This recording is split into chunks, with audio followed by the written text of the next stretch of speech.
우리 하나님 홀로 영광 받으신 줄 믿습니다. 할렐루야. 자, 앞뒤 좌우 사람 보고 인사하겠습니다. 주의 평안을 빕니다. 주의 이름으로 축복하고 사랑합니다. 은혜 받을 줄 믿습니다.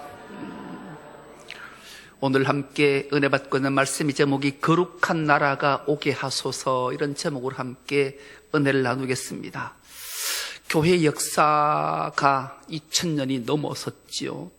오순절 성령 강림 사건으로 태생된 교회는 놀라운 역사를 가지고 있어요. 그 교회 역사에 가장 큰 영향을 끼친 인물을 딱 한 명만 들라면 사도 바울이에요. 사도 바울은 이 교회의 놀라운 역사, 전 세계에 피로 값주고 세운 교회들을 세우는데 큰 영향력을 발휘한 인물이 사도 바울이죠. 그 이후에 교회의 아버지라는 별명을 가진 한 인물이 탄생하게 돼요.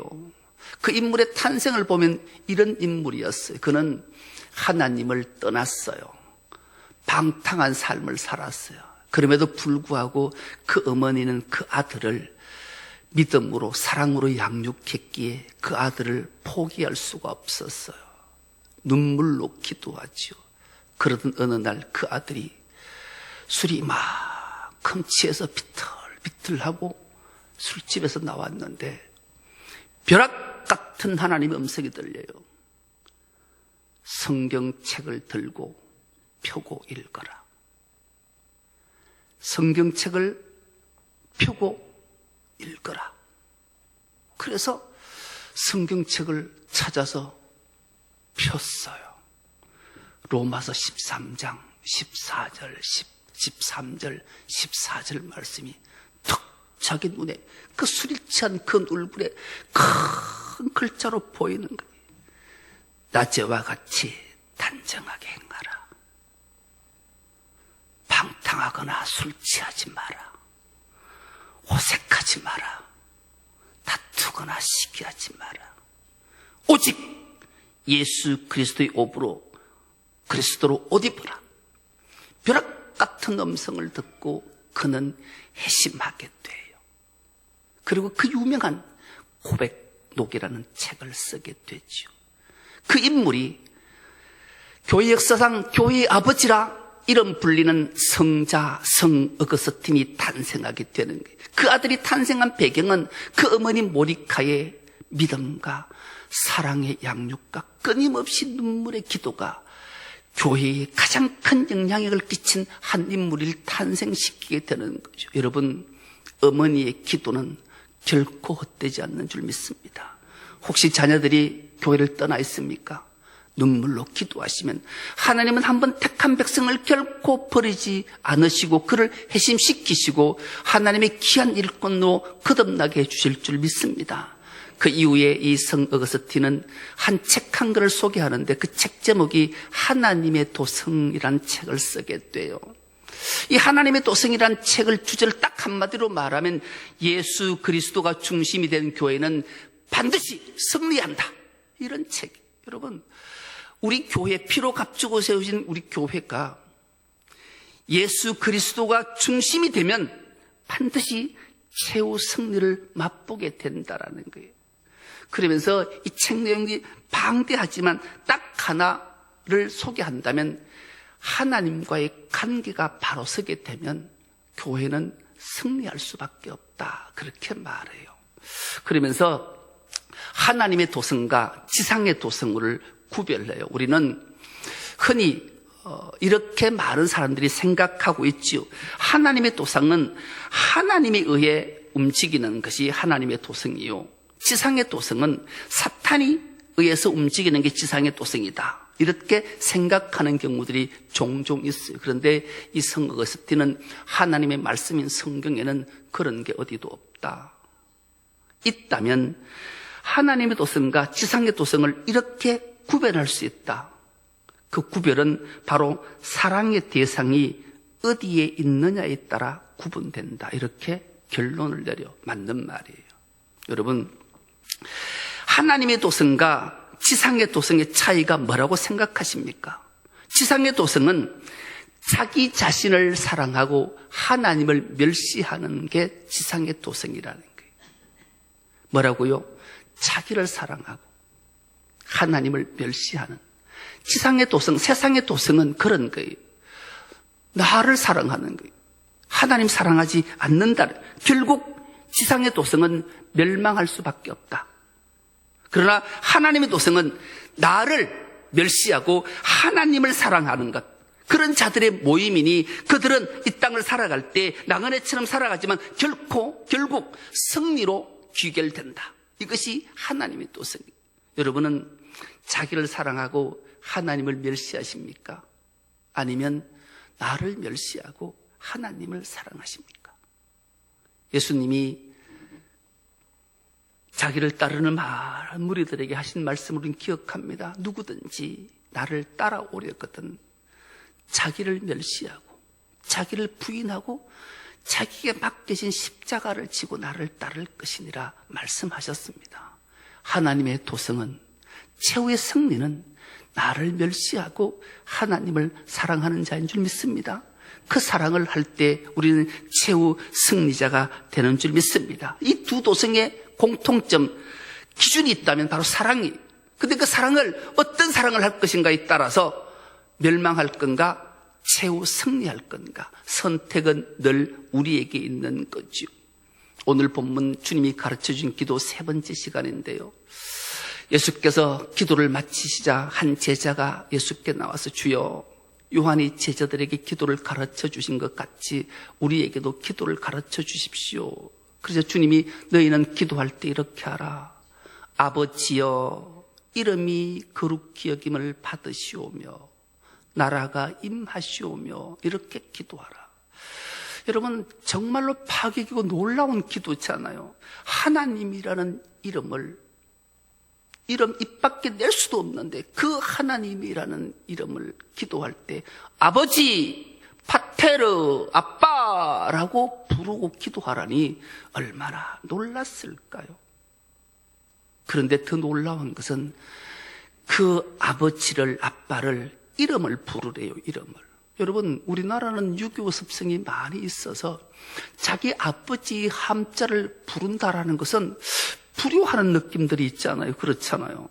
그래서 우리가 누구가 너 아버지 이름이 뭐고? 라고 물으면 너 아버지 함자가 어떻게 되노? 그러면 제가 이렇게 답을 해요. 우리 아버지는 석자, 동자, 국자입니다. 이렇게 부르잖아요. 그 정도로 아버지 이름은 감히 입 밖에 내기조차 이런데, 사람조차도.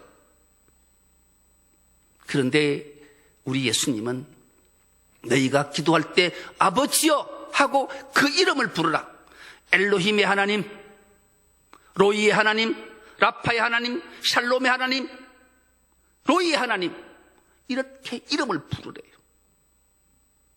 그러면서 오늘 세 번째, 그 이름을 거룩히 여겨야 된다, 그렇게 말씀해요. 여러분, 도대체 거룩이 뭐길래 예수님께서 너희는 기도할 때 이렇게 하라. 아버지여, 이름이 거룩히 여김을 받으시오며 라고 말씀하셨을까? 거룩이 뭐길래? 여러분, 하나님께서 이스라엘 백성들이 애굽에서 4대 동안 430년 동안 종살이 하잖아요.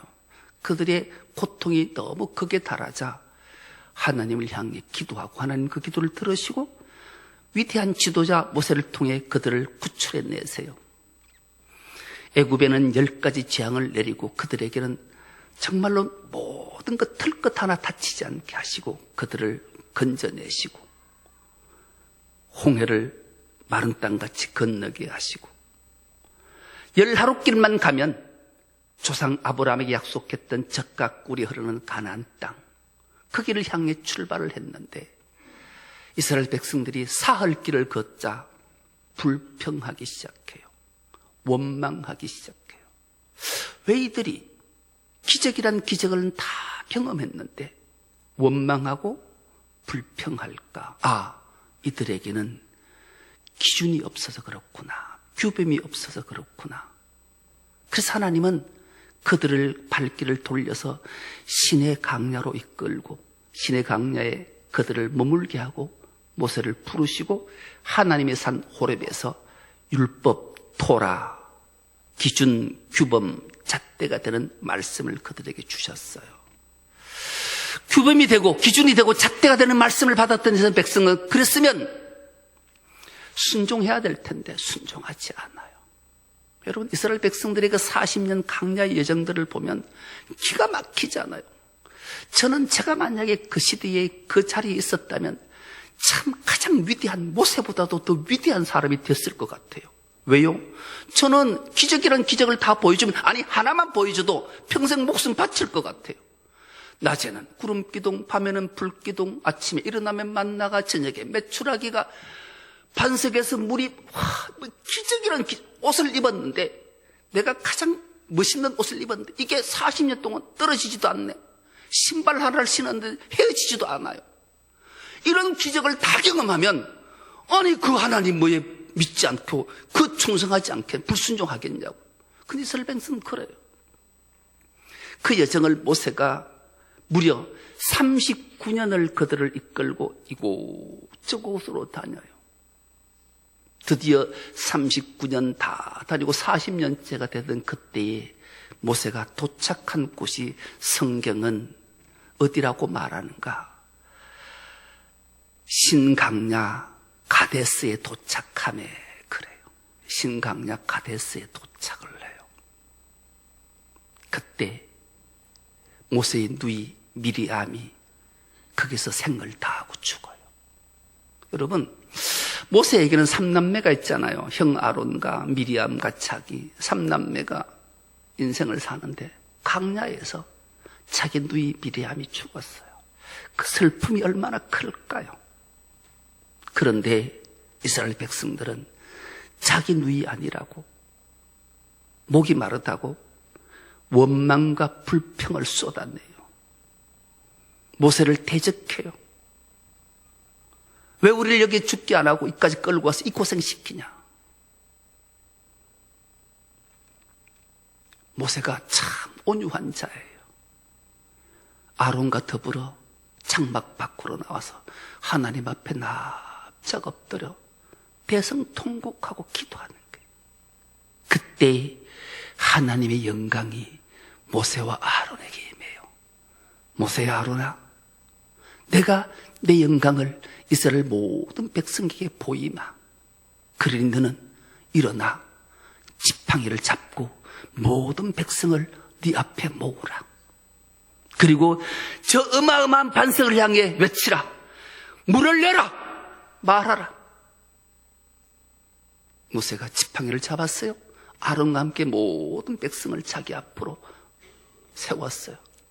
그리고 그 지팡이를 들어요. 그리고 그 반석을 2번이나 내리쳐요.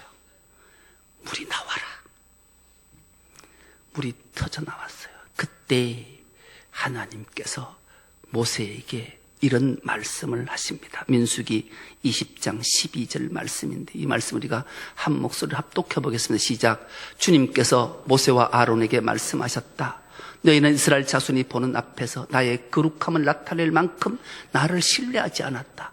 그러므로 너희는 내가 이 총회에게 주기로 한 그 땅으로 그들을 데리고 가지 못할 것이다. 아멘. 띄워두세요. 모세가 거룩이 뭔가? 하나님은 모세를 향해 네가 말로 반석에 명해서 물을 내게 하라 했는데 네가 내 말을 어기고 지팡이로 반석을 2번 쳐서 물을 내게 했으니 나의 거룩함을 나타낼 만큼 네는 나를 신뢰하지 않았다. 여러분, 거룩이 뭔가요? 거룩은 신뢰, 믿음입니다. 왜 예수님이 제자들에게, 우리에게 기도를 가르쳐 주실 때 아버지여 이름이 거룩히 여김을 받으시오며라고 기도하라 했었을까? 거룩은 바로 하나님을 향한 절대적 신뢰, 믿음을 말씀하기 때문에 그래요. 우리는 이 거룩은 어떤 액션이라, 어떤 행동이나 율법이 아니라 오직 하나님을 향한 절대적 신뢰, 믿음이 거룩임을 우리에게 일깨워주는 말씀이에요. 우리가 하나님이 우리에게 하신 말씀을 우리는 또렷이 기억하자려. 나 여호와가 거룩하니 너희도 거룩하라. 내가 너희를 절대 신뢰로 믿는데 너는 왜 나를 신뢰하지 않고 믿지 않느냐 말씀하시는 거예요. 우리 모두는 거룩한 하나님 백성인 줄 믿습니다. 그 거룩은 하나님을 절대적 신뢰하고 하나님을 믿는 게 거룩인 줄 믿습니다. 그래서 우리는 거룩해야 돼요. 그렇다면 믿음이 도대체 뭔가? 믿음이 뭐길래 거룩은 신뢰고 믿음이라고 말하는가? 믿음은 한마디로 요약하면 사랑이 믿음이에요. 여러분, 우리가 하나님을 사랑하면 하나님을 믿을 수밖에 없어요. 아니, 보이지 않는 하나님 못 믿어요. 사람을 봐도 그래요. 여러분, 사람을 사랑하면 그를 믿을까요? 믿지 않을까요? 왜 믿어요? 팥주로 매주를 썬다 해도 믿는다니까요. 왜요? 사랑하기 때문에. 사랑하는 사람은 어떤 행동을 해도 그를 신뢰하고, 가짜 사랑은 믿지 않아요. 진짜 사랑은 어떤 상황이, 어떤 형편이, 어떤 처지가 와도 그 사람을 절대적 신뢰하고 믿는 게 사랑인 줄 믿습니다. 그래서 믿음과 사랑은 뗄래야 뗄 수가 없어요. 하나님을 믿는다고 하나님을 사랑하지 않는 건 거짓말하는 거예요. 하나님을 사랑한다 하고 하나님을 믿는다 하고 이웃을 사랑하지 않는 건 거짓말하는 거라니까요. 그래서 믿음과 사랑은 뗄래야 뗄 수가 없어요. 그렇다면 사랑은 뭔가? 사랑이 뭐길래? 사랑은 바로 행함이라고 성경은 우리에게 말씀하고 있어요. 야고보서 2장 14절 말씀 우리가 한 목소리로 한번 합독해 보겠습니다. 나의 형제 자매 여러분, 누가 믿음이 있다고 말하면서도 행함이 없으면 무슨 소용이 있겠습니까? 그런 믿음이 그를 구원할 수 있겠습니까? 물음이에요. 여러분, 거룩은 신뢰의 믿음이고 믿음은 곧 사랑이고 그 사랑은 행함이에요. 그렇다면 행함은 뭔가? 행함이 뭐지? 행함은 가장 중요한 구원이 행함이기 때문인 줄 믿습니다. 여러분, 행함은 구원이기 때문에 그래요. 우리가 행동으로 예배하지 않고 행동으로 고백하지 않고 행복으로 순종하지 않으면 어찌 그게 거룩이고 신뢰고 믿음이고 사랑이고 행동이고 구원에 이를 수 있겠습니까? 오늘 우리도 이 예배 자리에 온 것도 우리가 행함으로 구원받은 자가 마땅히 하나님 앞에 예배자로 서야 하기에 이 자리에 있는 줄 믿습니다. 그 나라가 바로 하나님의 나라인 줄 믿습니다. 그래서 아버지여 이름이 거룩히 여김을 받으시오며 그 나라가 이 땅에 임하게 해 주십시오 라고 기도하라고 주님이 우리에게 가르쳐 주셨어요. 그렇다면 그 하나님의 나라, 거룩한 하나님 나라는 어떤 나라인가? 고린도전서 4장 20절은 이렇게 우리에게 명쾌히 밝혀주는데 이 말씀도 우리가 한 목소리를 합독해 보겠습니다. 시작. 하나님의 나라는 말에 있지 아니하고 능력에 있습니다. 아멘. 그렇습니다. 하나님의 나라는 능력에 있습니다. 그렇다면 능력이 뭔가? 능력은 우리 국어사전에는 이렇게 정의합니다.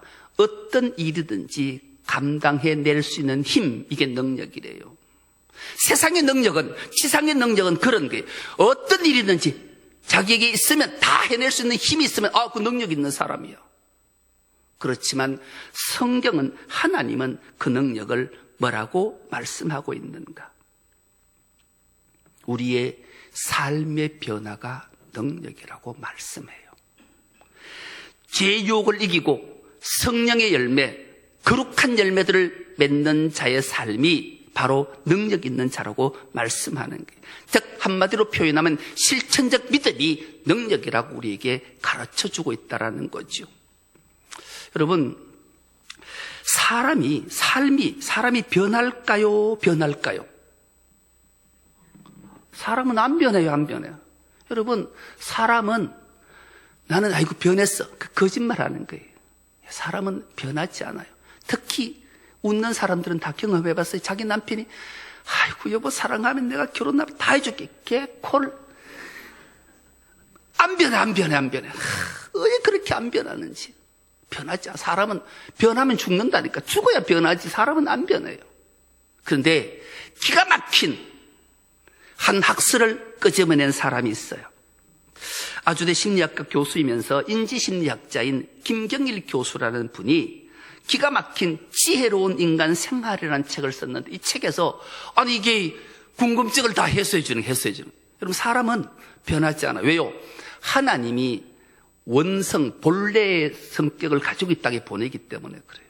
여러분, 왕대밭에 왕대나지 왕대밭에 쫄대나거나 쫄대밭에 왕대나는 건 없어요. 여러분, 콩 심은데 콩나지. 성격을 그렇게 줬는데 그걸 어떻게 봐. 그래서 여러분 결혼할 때 그 가문을 보고 성품 그걸 보잖아요. 그래서 IQ가 좋은 사람의 부모한테 IQ 좋은 사람이 태어나지, IQ가 나쁜데 IQ 좋은 사람이 안 태어나요. 내 IQ가 87인데 우리 아들의 IQ가 92예요. IQ가 이게 안 돼. 이게 IQ가 낮으면 IQ가 높아지는 사람이 없어. 그리고 성격 안 변한다니까. 변할 수 없어요. 그런데 변하는 게 하나 있다라는 거예요. 성품은 변할 수 있다라는 거예요. 하나님이 주신 IQ와 성격은 그 자에게만 독특한 것을 하나님이 그 재능과 달란트를 주셨기에 결코 변하지 않지만, 성품은 훈련을 통해 얼마든지 변할 수 있다라는 거예요. 하나님은 그것을 우리에게 원하신다라는 거예요. 각자의 변하지 않는 성격을 훈련을 통해 성품들이 바뀌어지면 리더십은 탁월한 리더십을 가질 수 있다라는 거죠. 여러분, 그런 것들을 많이 느껴져. 대표적인 느끼는 사람이 저예요. 제 별명은 우리 아내가 결혼하자마자 지어줬어요. 당신은 불강동 휘발유야. 여러분, 성격이 얼마나 급한지. 내 나름대로는 참는다고 참는데 그만 화가 나면 발칵발칵해서 얼마나 호불호가 심한지 여러분 제가 잘 알아요. 그런데 여러분, 저하고 싸워보신 분 있으세요? 없어요. 내가 싸워 다 졌다니까. 백전백패해요.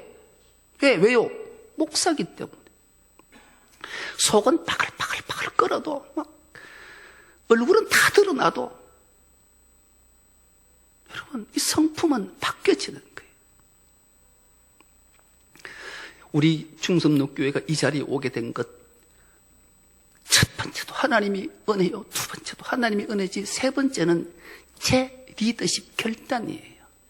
앞에 목사님들 교회 옮기려고, 예배당 옮기려고 애를 많이 써도 못 옮겨서 전주 키만 놓으면 되나? 근데 나는 막 해내잖아요. 막 내지르는 거야. 막 앞으로 막 가요. 따라와서 여기까지 왔다니까요.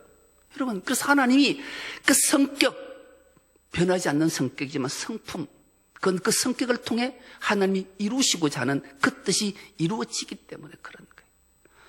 우리 교회 장로님들도 마찬가지예요. 집사 때는, 성도 때는 아이고 저런 사람 장로 되고 묻잖아. 장로가 되고 나면 달라져요. 희한해. 여러분 경험하잖아요. 집사 때와 장로 때 하는 행동, 이 포용력, 리더십, 사랑하는 모습 달라요. 여러분 그런 거예요. 성품은 변할 수 있는, 이것을 성숙한 삶이라고 표현했어요. 똑같은 성격을 갖고 태어나도 후천적 성품이 어떻게 발달시키고 바뀌느냐에 따라서 삶의 질이 달라진다라는. 그래서 탁월한 성격을 고치는 것이 아니라 성품은 훈련시켜야 된다. 이 김기일 교수가 이렇게 주장하는 거예요. 딱 맞네. 동의가 되는 거예요. 그래서 주님이 가르쳐 주신 기도 세 번째가 하나님의 나라가 임하게 해달라. 거룩한 나라가 임하게 해달라. 기도. 거룩한 나라가 오게 해달라고 기도해야 돼. 왜 우리가 거룩한 하나님의 나라가 이 땅에 오게 해달라고 기도해야 될까요? 그 정의를 성경은 이렇게 우리에게 말씀하고 있습니다. 누가복음 17장 20절에서 21절 말씀입니다. 이 말씀도 한 목소리로 합독해 보겠습니다. 바리새파 사람들이 하나님 나라가 언제 오냐고 물으니 예수께서 그들에게 대답을 하셨다. 하나님의 나라는 눈으로 볼 수 있는 모습으로 오지 않는다. 또 보아라, 여기 있다 또는 저기에 있다 하고 말할 수도 없다. 보아라, 하나님의 나라는 너희 가운데 있다. 아멘. 그렇습니다. 여러분, 왜 예수님이 제자들이 오늘 우리에게 기도를 가르쳐 주셨을까? 아버지여, 이름이 거룩히 여김을 받으시오며 거룩한 나라가 이 땅에 임하게 해달라고 기도해야 하는가? 여러분, 하나님의 나라는 어떤 나라인가요? 예수 그리스도가 하나님의 나라인 줄 믿습니다. 바리새인들이 하나님 나라가 어떻게 임하냐? 하나님 나라는 여기 있다 저기 있다 말하는 거 아니다. 너희 가운데 있다. 여러분, 너희 가운데라는 말은 우리 마음의 하나님의 나라 맞아요. 그러나 진짜 예수님이 말씀하시는 것은 하나님 나라는 바로 내가 하나님의 나라다 말씀하시는 거예요. 유대인들은 랍비, 설교자가 저처럼 여기서 앞에서 가르치거나 말하지 않아요.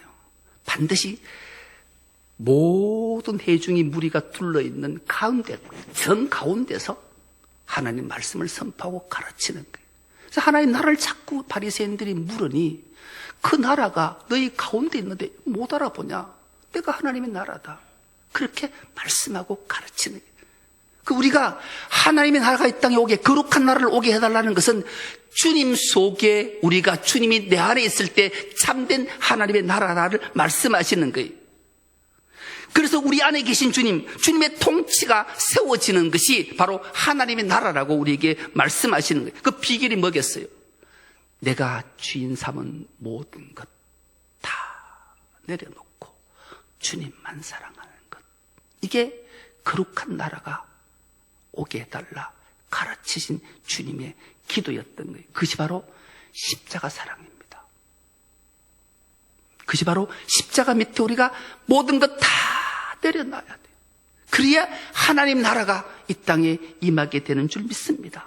세상에 속한 것 주님 앞에, 주님 십자가 앞에 다 내려놓으십시오. 그리고 세상에 속하지 않는 하나님의 나라를 바라봐야 돼요. 그 세 가지가 있다고 성경은 우리에게 알려줘요. 로마서 14장 17절 말씀입니다. 이 말씀을 우리가 한 목소리를 합독해 보겠습니다. 하나님의 나라는 먹는 일과 마시는 일이 아니라 성령 안에서 누리는 의와 평화와 기쁨입니다. 아멘. 그렇습니다. 여러분, 하나님의 나라는 의, 평화, 기쁨입니다. 의는 하나님과의 관계를 바로 세워진 상태를 말하는 거고요. 평화는 하나님과의 관계, 막힌 담이 헐어지는 게 평화고요. 기쁨은 참된 행복을 누리는 겁니다. 이건 세상 도성, 지상의 도성에 있을 수 없는 거예요. 이것을 우리가 위에 기도하고 기도했다면 순종하면 거룩한 나라가 우리에게 임하게 된다 말씀하고 그 나라를 위해서 기도하라고 가르치신 거예요.